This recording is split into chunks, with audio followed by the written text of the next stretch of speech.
السلام علیکم۔ ایک درزی بوڑھا اپنی دکان پر بیٹھا تھا اور اپنے کام میں مشغول تھا۔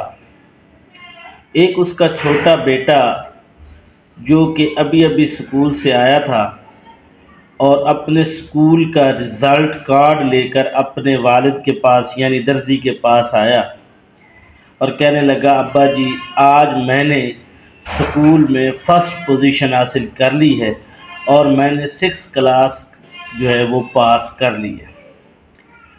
باپ نے بڑی خوشی کے ساتھ اپنے بیٹے کو سینے سے لگایا، اس کا ماتھا چوما اور پیار سے بٹھایا۔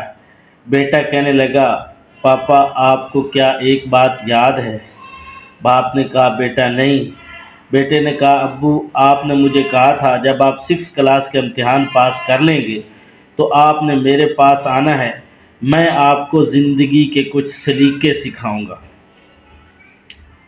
تو باپ نے کہا، اچھا چلو اس طرح کرو، تم تھوڑی دیر یہاں بیٹھ جاؤ، میرے کام کو دیکھو، پھر میں تمہیں بتاؤں گا کہ زندگی کیسے گزارنی ہے۔ اب باپ اپنے کام میں مشغول ہو گیا اور اس نے اپنے کام کو جاری رکھا۔ بیٹا کیا دیکھتا ہے کہ باپ نے پہلے ایک پورے سوٹ کو ایک کینچی کے ساتھ چھوٹے چھوٹے ٹکڑوں میں کاٹا اور ٹکڑوں کو اکٹھا کر کے کہیں پہ رکھ دیا اور کینچی کو اس نے اپنی جوتی والی جگہ پہ رکھ دیا۔ پھر باپ نے ایک سوئی نکالی، اس میں دھاگا ڈالا اور سوئی کے ساتھ ان چھوٹے چھوٹے ٹکڑوں کو آپس میں ملانا شروع کر دیا، یعنی سوٹ بنانا شروع کر دیا۔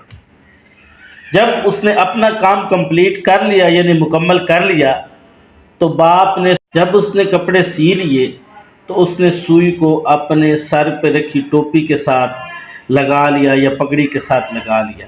بیٹا یہ بات بڑے غور سے دیکھ رہا تھا کہ یہ کر کیا رہا ہے، اور دھاگے کو جو والد صاحب تھے انہوں نے ایک خاص جگہ پر ایک ڈبی کے اندر محفوظ کر کے رکھ دیا۔ جب باپ کام سے فارغ ہوا تو بیٹا کہنے لگا، ابو مجھے ایک بات کی سمجھ نہیں آئی۔ پوچھو بیٹا کیا سمجھ نہیں آئی؟ کہ آپ نے ایک سوٹ کو کاٹا کینچی کے ساتھ تو اس کینچی کو آپ نے اپنے جوتوں میں کی جگہ پہ رکھ دیا، پھر آپ نے ان کاٹے ہوئے کپڑوں کو ایک سوئی کے ساتھ ٹانکنا شروع کیا یعنی جوڑا، اور اس سوئی کو آپ نے اپنے سر پر یعنی ماتھے پر لگا لیا اور دھاگے کو بھی سنبھال کے رکھا، ایسا کیوں ہے؟ باپ نے کہا، بیٹا یہی تو آپ کو سبق دینا تھا کہ ہر وہ انسان جو کہ رشتوں کو کاٹنے کے لیے استعمال ہو، رشتوں کو دور کرنے کے لیے استعمال ہو، اس کی جگہ ہمیشہ جوتوں میں رہتی ہے۔ رشتے توڑنے والوں کی جگہ کہاں رہتی ہے؟ جوتوں میں۔ اور کینچی نے توڑنے والا کام کیا، اس لیے اس کو میں نے جوتوں میں رکھ دیا۔ اور سوئی کا کام ہے جوڑنا، جو جوڑنے والا ہوتا ہے، جو رشتوں کو جوڑتا ہے، اس کی جگہ ہمیشہ سر پر ہوتی ہے، عزت کی جگہ ہوتی ہے یعنی ماتھے پر ہوتی ہے۔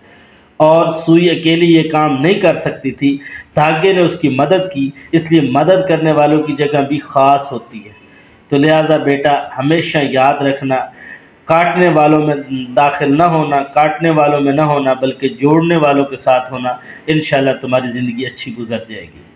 زندگی اگر اچھی گزارنا چاہتے ہیں تو ہمیشہ رشتوں کو جوڑنے والا بنے، نہ کہ توڑنے والا۔ توڑنے والا تباہ و برباد ہو جاتا ہے، اللہ کی نظر میں بھی برباد ہو جاتا ہے اور دنیا والوں کی نظر میں بھی برباد ہو جاتا ہے، اور جوڑنے والا اللہ کی نظر میں بھی کامیاب ہو جاتا ہے اور دنیا میں بھی کامیاب ہوتا ہے۔ والسلام۔